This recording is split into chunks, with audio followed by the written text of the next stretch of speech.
Hello guys! Happy Sunday guys! So, kumusta? Namiss ko yung ganitong vlog. Yung wala masyadong content. Hindi mo alam kung ano yung iba-vlog mo. Parang ano lang. Random thoughts. So, since Sunday ngayon, medyo kalma lang dapat tayo. Pero, mag-story time ako guys. Meron kasi, so, early in the morning.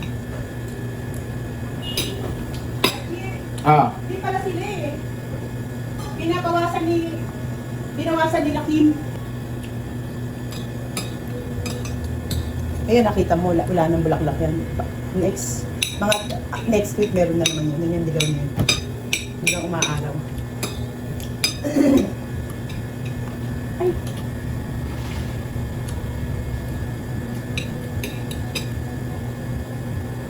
So yun nga guys, mama kasi yun na. So yun nga, early in the morning may na-receive ako, di ba na early? Pagising ko, di ako early kumising. So pagising ko, na-receive ako ng message. It's a review from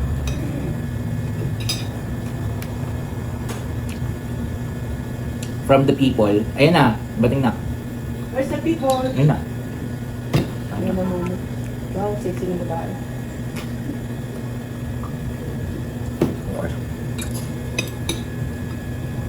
Sige.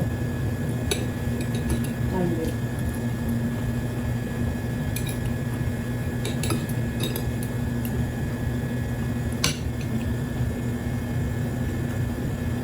So guys,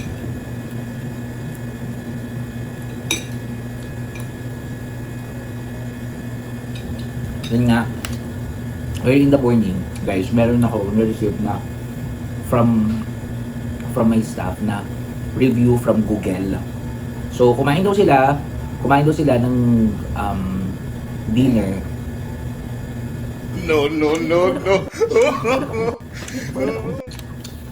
Okay, so yun nga guys. Pasok si mama.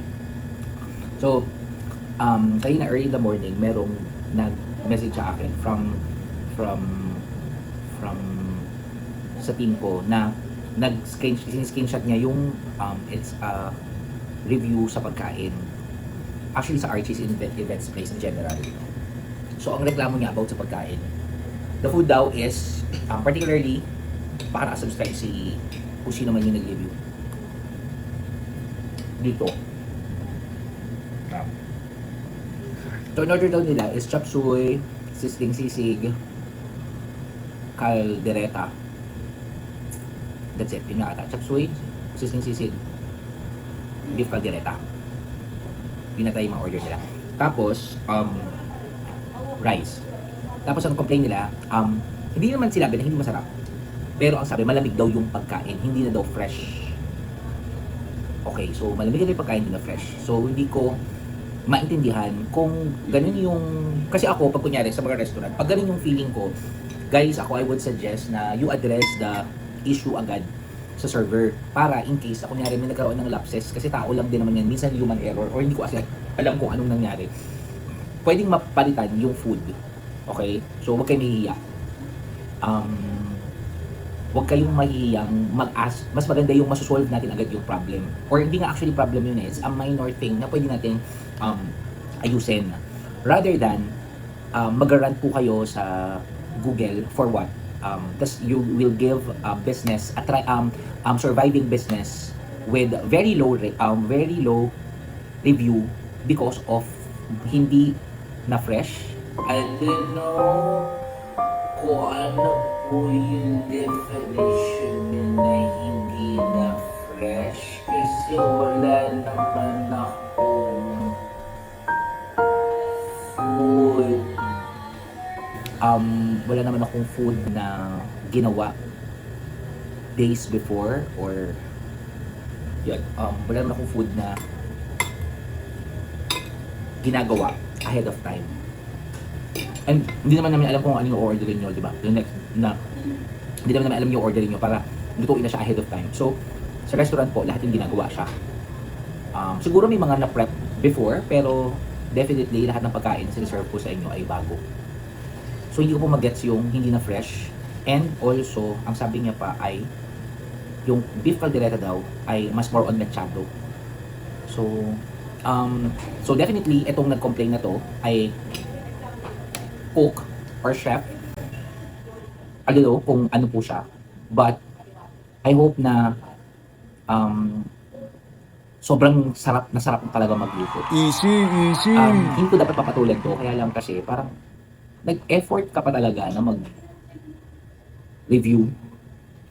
O effort ka talaga mag-review para doon sa pagkain. Pero thank you po kasi pinuri niya talaga yung place. Pinuri niya naman yung place. And sabi niya, malinis, the staff are nice. Naiintindihan ko sana kung sana sinabi na lang na hindi makausap yung mga server tapos para you have the reason para hindi mo na-raise yung concern kasi nga hindi approachable yung server. Pero nice ko naman pala yung server. Sana po ma'am or sir, na-address niyo po yan. Ako I'm encouraging po yung ako kasi I'm very particular with the customer satisfaction.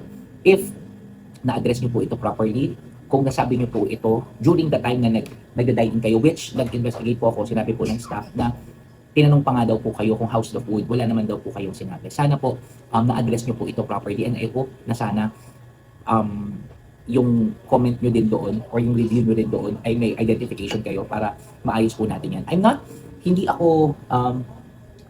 not after with the stars no sa review, but after po ako sa binibigay naming service sa inyo. So sana po next time pag magagawin po kayo dito, kung may hindi po kayo nagustuhan or sa ibang lugar din po, kung may hindi po kayo nagustuhan, i-complain nyo na po agad, sabihin nyo na po agad yung concern para agad-agad po mararamdaman nyo na po agad yung pag-change ng service or yung pag-change ng item na kinocomplain nyo rather than ipopost nyo po online which will affect possible, maka-apekto po sa aming negosyo kasi hindi ko po alam kung ano yung purpose nung yung comment na gano'n. Hindi po unacceptable for me kasi pwede naman siyang mapalitan sana kung yun lang po yung concern.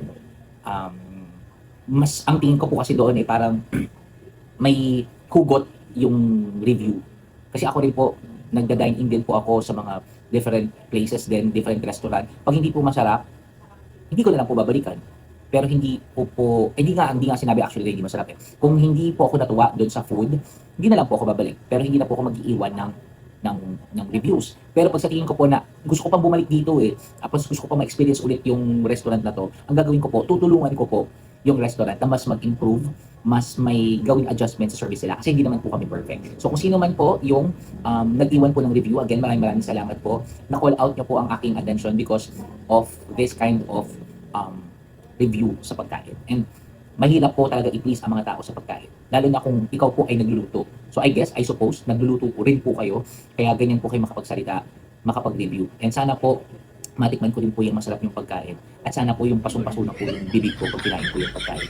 Yun lang naman po. Pero, thank you po. At pumunta po kayo sa RT. And I hope makita ko po kayo soon dito at magpakilala po kayo sa akin para makita ko rin po yung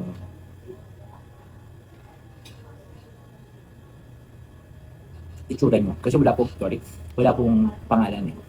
So yun lang po. Hindi po ako galit, pero again, lahat po ng mga concerns nyo at nakita ko po, na-identify ko po, na totoo po kayo nag-dine in sa RJ's, na-feel bad po ako on my part because ang number one po sa akin is customer satisfaction. So again, pag pumunta po kayo sa RJ's muli, ini-encourage ko po kayo pag meron po kayong hindi nagustuhan sa aming serbisyo sa pagkain, let us know para po ma-address po natin yan. Magtulungan po tayo. Hindi po madali ang makasurvive as a restaurant owner, as a restaurant sa panahon na ito. Hindi nyo lang po alam kung ano yung struggle namin. And seeing this kind of post, hindi siya nakakatulong. Pero nakakatulong siya in a sense na alam namin na hindi naman kami ganun. Alam naman namin na mas may better kaming nagagawa. Kaya kami nandito pa sa industriya. So muli, happy Sunday guys. Hindi po ako galit. Pero nagsasabi lang po ako ng totoo. Yun lang po. And have a blessed Sunday everybody. Hello guys, so hindi ko natapos yung aking pag-edit. So, start ko na ulit yung editing ko para ma-post ko na agad yung vlog ko. So alam niyo yun guys, kanina habang nagmamasa ko, so okay na no, itinaas ko na siya sa Panginoon. Pero pagdating naman doon sa sasakyan, para alam mo yung naisip ko, 1 star over 5 star. 1 over 5 stars. So sabi ko, Lord, parang hindi ko po matanggap yung 1 over 5. Parang wala po kaming nagawang tama. Sinabi niya naman po na maganda yung place. I mean, maganda ba sabi niya? Parang tidy, neat and tidy, parang ganun. And okay yung mga staff. Yun nga lang yung food. Pero bakit naman 1 over 5? Hindi ba pwedeng 3 over 5? Isa lang naman yung may mali na hindi siya nasayahan. 1 over 5 agad. Then I realized, no, it's hindi dahilan. Hindi dahilan ang rate, yung mga grades na ganyan or yung mga stars na ganyan. If alam mo sa sarili mo na talagang ikaw ginagawa mo talaga lahat. Yung effort mo, yung best mo para mas makapag-serve ka tsaka makapag-deliver ka ng tamang serbisyo sa mga tao. Yun nga lang talaga, may mga tao lang talaga na minsan nagiging unfair, hindi nagiging patas at hindi nila nakikita yung mga ganung effect sa ibang tao. So, kaya yun, itinaas ko sa Panginoon and nakamove on na ako, guys, dun sa binigay niya sa aking mababang grade, sa amin na mababang grade. Lalo na sa mga tulad namin na talagang pinagsisumikapan talaga yung brand and ang tanging hiling lang namin at dasal ay maibigay namin yung 100% namin na service, na magandang serbisyo sa mga tao. Again, hindi natin mapipilis ang lahat ng mga tao. May mga tao talaga na hindi makukontento, but it's okay. Hindi ko naman yun dadalhin, pero nasa sa kanya naman yun. So, I hope na mas makapag-deliver pa kami ng best namin sa ibang mga taong patuloy na maniniwala at magtitiwala sa Archies. So yun lang guys, sasama ko na tong video na ito, tong clip na ito, then I'll upload my video about the 1 over 5 stars na binigay sa Archies. Bye!